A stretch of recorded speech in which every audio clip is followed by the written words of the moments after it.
मित्रांनो, जय शिवराय. आपण आहे जयंत केसरी मैदानात. कासेगाव या ठिकाणी जयंत केसरी हिंद केसरी मैदान भरवण्यात आलं होतं आणि या मैदानात एक विशेष बाब बघायला मिळाली. ज्या छत्रपती संभाजीनगर जिल्ह्याच्या सर्वच्या सर्व बैलांनी सबंध महाराष्ट्रात धुमाकूळ घातला होता आणि सबंध महाराष्ट्रातील मैदानात गुलाल घेतला होता.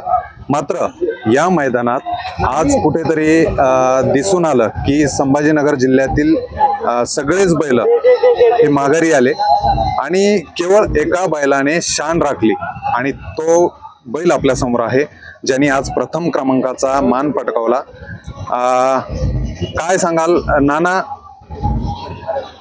प्रथम मला तुमचा परिचय द्या, कारण की आमच्याकडचे जे व्ह्यूअर आहे मराठवाड्यातले ते स्पेशली तुमचा परिचय द्या अगोदर त्यांच्यासाठी. मी प्रदीप पाटील, माझं गाव कापूसखेड, तालुका वाळवा, जिल्हा सांगली. बरं, बैलाचं नाव सांगा ना. बैलाचं नाव चिमण्या. तुमच्या बैलाच? आमच्या बैला सिकंदर. बरं, चिमण्याचं कसं नियोजन होतं तुमच्याकडे? मग काय नाही, त्यांचं ते शंभर संघ नियोजन होतं. आपले त्यांचे संबंध चांगले असल्यामुळे ते इकडं एक दिवस आपल्याकडे मुक्कामला आले होते. जास्त लांबचा प्रवास असल्यामुळं जरा बैलांना एक दिवस इथं आणून शांत बसता यावं, विश्रांती घेता यावं म्हणून ते आपल्या घरी चिमण्या, सम्राट, राजा बैल आली होती. सगळे शाकीर, जाकीर नावाबाई सगळी आपल्या घरी आली होती. या मैदानाच्या माध्यमातूनच ओळख झाली तुमची? नाही नाही नाही, पूर्वीचे ओळख झाली होती. त्यांनी त्यांच्याकडून एक बैल सिकंदर म्हणून घेतला होता, त्यावेळेला ओळख झाली. ती इकडे आली की आपली येतात माझ्याकडे संबंधांचा. बरं, एक महत्वाचा प्रश्न नाना, संभाजीनगर जिल्ह्यामधील जवळपास 7-8 बैल आज मैदानात असतात आणि आज सगळेच नामांकित बैल माघारी गेले, पण एका बैलाने कुठेतरी लाज राखली आणि निर्विवाद वर्चस्व ठेवलं मराठवाड्याचं आणि पुन्हा एकदा प्रथम पारितोषिकाचा मानकरी तो ठरला. काय सांगाल याच्यावर? कसं आहे की बैल सगळीच पळतात चांगली. इथली सुद्धा बैल चांगली पळते, ती नियोजन चांगलं असते, पैर चांगलं असते ती. परंतु त्या बैलाचं नशीब, मालकाचं नशीब, त्या दिवसभरातलं योगायोग, ह्या सगळ्या गोष्टी जमून आल्या पाहिजे त्या, आणि त्यावेळेला विजय प्राप्त होतो. जवळजवळ आज 400-450 गाडी इथं नोंद झाल्या. म्हणजे 450 गाडी प्रत्येक जण आपलं नशीब आजमावायसाठीच येतो. पण त्यातल्या गाड्या फक्त 7च नशीबवान ठरल्या, त्यातली ही एक गाडी ठरली आणि त्यामुळं सगळ्या गाड्यांना योगायोग जमला नाही. या गाडीचा योगायोग, नशीब चांगलं, मालकाचं, बैलाचं चांगला असल्यामुळे आजचा दिवस त्यांना चांगला गेला. बरं, त्यांच्या स्वभावाविषयी काय सांगाल शाकीरबाईच्या? शाकीरबाई, जाकीरबाई, नवाबाई, ही भैया सगळी अगदी खेळीमेळीतली भणी भाऊभाऊ असून सुद्धा मित्रासारखी राहते ती. कुठलं व्यसन नाही त्यांना. फक्त एकच व्यसन आहे की बैल चांगली तयार करायची, त्यांना खाऊ पिऊ घालायचं चांगलं आणि त्यांच्याकडं काम करून घ्यायचं, पळवून घ्यायची, एवढंच भावाभावानं व्यसन आहे. सगळी अगदी खेळीमेळीत राहते ती, आनंदाने राहते ती. भावाभावांची बैलांची तिघा जणांची बैल आहे ती. तुमच्याकडे जो सिकंदर आहे तो त्यांच्याकडचाच खरेदी? हा, सिकंदर यांच्याकडचाच आहे. कसा आहे?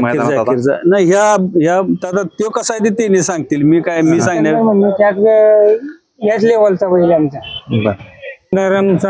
बोलो, म्हणजे काय सांगाल तळेगावची माती, काय तुम्ही त्या मातीत नेमकं रुजवून ठेवलेलं आहे की त्या तळेगावच्या मातीतून असे सिकंदर तुम्ही प्रतिमारती निर्माण करताय?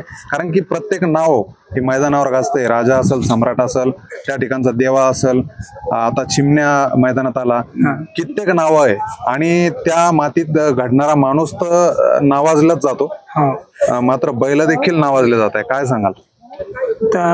मेहनत घेतो त्यामुळे चांगले बैल पळते. काय मेहनत आहे तुमची? म्हणजे महाराष्ट्राच्या बैलगाडा मालकाच्या व्यतिरिक्त त्यांच्या मेहनतीपेक्षा काय वेगळी मेहनत आहे? मेन मुद्दा आहे ना, समजा आपण दूध, खवा, बदाम ही अशी पूर्ण केली, आपण जसं माणूस जसं खातो त्या पद्धतीने. आता पायाला पण बैल निर्मळ पाहिजे,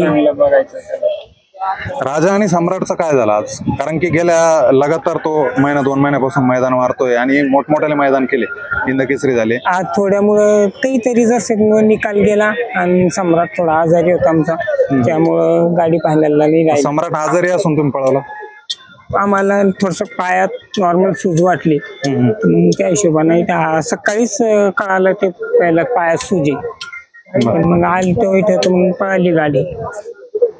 बरं, डोपिंग टेस्ट होतं ते, त्याच्यामुळे मग ते डॉक्टरला बी इंजेक्शन ते देऊ दिले नाही, त्यामुळं नाही तर ट्रीटमेंट केला असता तर बैल क्लिअर झाला असता लवकर. आता याची टेस्ट झाली का?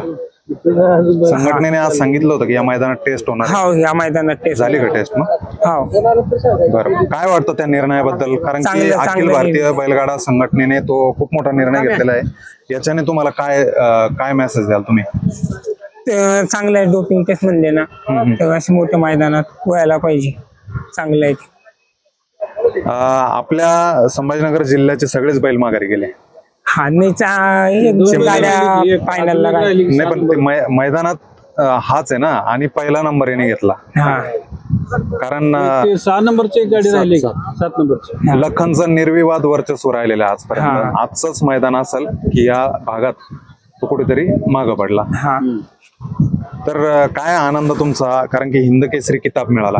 हिंद केसरी किताब म्हणजे हा साधारण किताब नाही, त्याच्याविषयी काय सांगा? हिंद केसरी म्हणजे तर साऱ्यात मोठा किताब आहे आणि ते आज चुमण्यानं मिळून दाखवलं आम्हाला. बर, भविष्यात इकडं तुम्ही केले का?